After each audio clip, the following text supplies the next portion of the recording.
Son varias las noticias en torno a las futuras conexiones por alta velocidad de Vigo, Pontevedra y Ourense, por un lado los avances en el complejo proyecto de la llamada variante de Cerdedo y por el otro recientes declaraciones que ponen en duda el calendario previsto para la conexión con Portugal, que además se reveló tendrá el viaducto más largo de la península ibérica. Comenzamos por las novedades a la conexión directa por alta velocidad entre Vigo y Ourense, que está más cerca de hacerse realidad a pesar de las muchas dudas mostradas con anterioridad, pues el Ministerio de Transportes ha contratado por casi 1 millón de euros la realización de un estudio complementario con el objetivo de actualizar el proyecto a la normativa medioambiental vigente para poder lograr su aprobación definitiva. Un estudio que incluye una campaña geotécnica e hidrogeológica, una novedad que completa los ya realizados en la ejecución de un tramo ferroviario de gran complejidad técnica y que de salir adelante sería un tramo lleno de polémica por su alto coste, dificultad medioambiental y calendario muy dilatado para llevarse a cabo, tal y como contamos en otros vídeos del canal. El objetivo del nuevo estudio es complementar y completar los análisis ya realizados y adaptarlos a la nueva normativa, con estudios sobre el terreno, con una investigación a fondo del suelo y las aguas subterráneas que pueden ser cruciales para su viabilidad y actualizar los informes técnicos y medioambientales a las leyes actuales, más estrictas en materia de medio ambiente, ya que para llevarse a cabo este proyecto deberá conseguir la declaración de impacto ambiental positiva, una variante de Cerdedo que permitiría reducir los tiempos de viaje en tren entre Vigo y Ourense y por tanto el resto de la red del país al crear una vía directa entre las dos ciudades, sin la necesidad de tener que pasar por Santiago de Compostela.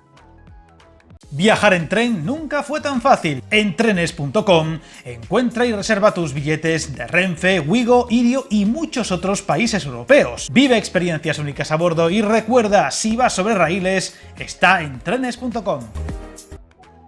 En cuanto al proyecto de conexión entre España y Portugal por Galicia, recientemente se volvieron a sembrar las dudas sobre el calendario previsto, tras la visita del embajador de Portugal a España, José Augusto Duarte, donde recalcó que la conexión en tren de alta velocidad entre Vigo y Oporto es prioridad para el país vecino, y ha sostenido que la fecha de finalización del proyecto sigue siendo entre 2030 y 32, si bien aprovechó para deslizar las dudas sobre el compromiso desde el lado español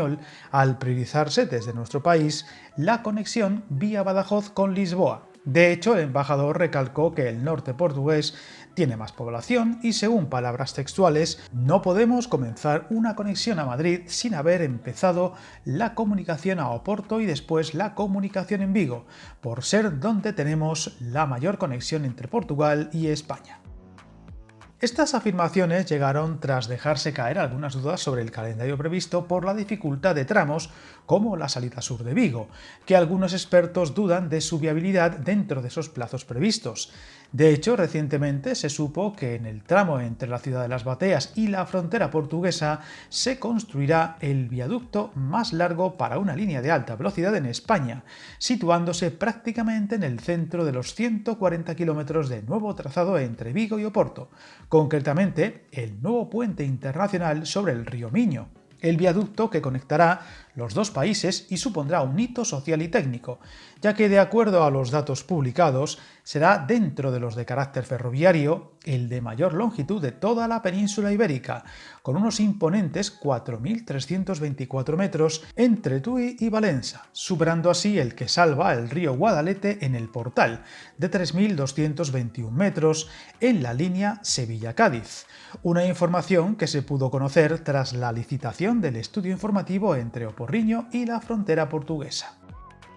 Al ser un puente transfronterizo, la construcción tendrá que repartirse entre el Gobierno de España, unos 2,5 kilómetros, y el de Portugal, y que servirá de alternativa a la inaugurado en 1886, con una ubicación casi 3 kilómetros río arriba. La nueva línea circunvalará el casco histórico de la villa fronteriza, una nueva construcción que seguro se llevará muchas miradas en su día a día y que supondrá un hito en este tipo de construcciones en toda la península. Una zona que sigue dejando novedades y noticias a la espera de avances más significativos y de la que seguiremos muy pendientes. Suscríbete al canal y recuerda que el camino más largo se inicia con un primer paso.